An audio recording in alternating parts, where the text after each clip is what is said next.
సూజీ కా హల్వా బాంబే రవ్వతో సింపుల్గా హల్వా చేసుకుందాం రండి. Welcome to my channel Madhura Smriti. Cook healthy, eat healthy and stay healthy. ముందుగా ఒక ప్యాన్ తీసుకొని అందులో 3 to 4 టేబుల్ స్పూన్ నెయ్యి వేసుకొని వేడి చేయండి. అలాగే ఒక మౌల్డ్ని కానీ ఒక ప్లేట్ని కానీ తీసుకొని ఘీ రాసి దాన్ని గ్రీస్ చేసి రెడీగా పెట్టుకోండి. ఇప్పుడు వేడవుతున్న ఘీలో ఒక 2 టేబుల్ స్పూన్ కిస్మిస్ వేసి దోరగా వేయించండి. అవి బెలూన్లా ఉబ్బేంత వరకు లో ఫ్లేమ్ మీద వేయించండి. అలాగే 2-3 టేబుల్ స్పూన్ క్యాషూ నట్స్ కూడా వేసి 1 నిమిషం పాటు వేయించండి. మంచి లైట్ కలర్ వరకు వేయించి తీసి పక్కన పెట్టండి. ఈ నెయ్యిలోనే 1 కప్పు బాంబే రవ్వ, అదేనండి ఉప్మా రవ్వ వేసి దోరగా వేయించండి. ఒక 2 నిమిషాల పాటు వేయించితే మంచి సువాసన వస్తుంది. దీన్నంతా కూడా లో ఫ్లేమ్ మీదే వేయించాలి.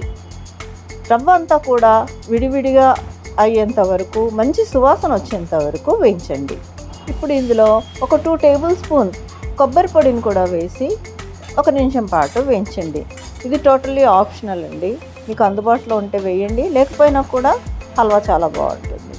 ఇది వేయించి ఇందులో ఒక 1/2 కప్పు కంటే ఎక్కువగా పంచదారను కూడా వేసి 1 నిమిషం పాటు కలిగిపెట్టండి.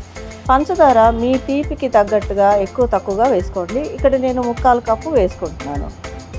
ఇందులోనే ఒక 1/2 టేబుల్ స్పూన్ యాలకుల పొడి వేసి అంతా కలియపెట్టి ఒక 2 కప్పులు వేడి నీళ్ళు పోసి కలుపుకుంటూ లో ఫ్లేమ్ మీదే ఉడికించండి.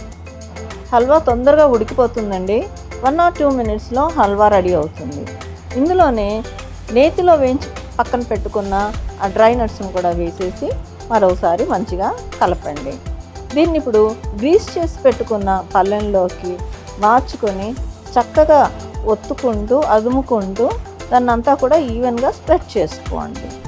దీన్ని అలాగే ఒక 10-15 నిమిషాలు వదిలేస్తే రూమ్ టెంపరేచర్కి చల్లారిపోతుంది. తర్వాత మీకు కావాల్సిన సైజులో దీన్ని కట్ చేసుకొని డీమోల్డ్ చేసుకోండి. మీకు కావాలనుకుంటే డ్రై నట్స్ని నేతిలో వేయించి పెట్టుకున్నవి పైన గార్నిష్ చేసుకొని సర్వ్ చేసుకోండి. అంతే, ఎంతో రుచికరమైన, సింపుల్గా, ఈజీగా, త్వరగా అయిపోయే రవ్వ హల్వా రెడీ. ట్రై చేసి చూడండి. పిల్లలు స్వీట్ తినాలి అనుకుంటే అప్పటికప్పుడు ఒక 10-15 నిమిషాల్లో రెడీ చేసి పెట్టేసేయచ్చు. ఇలా చేసి పిల్లలకి పెట్టండి. దీన్ని ఫ్రిడ్జ్లో కనుక పెట్టినట్లయితే ఒక వారం రోజుల వరకు కూడా నిలువ ఉంటుంది. ట్రై చేయండి. మీకు ఈ వీడియో కనుక నచ్చినట్లయితే లైక్ చేయండి, షేర్ చేయండి. మరిన్ని ఇంట్రెస్టింగ్ రెసిపీస్ కోసము నా ఛానల్కి సబ్స్క్రైబ్ చేసుకోండి. Thanks for watching.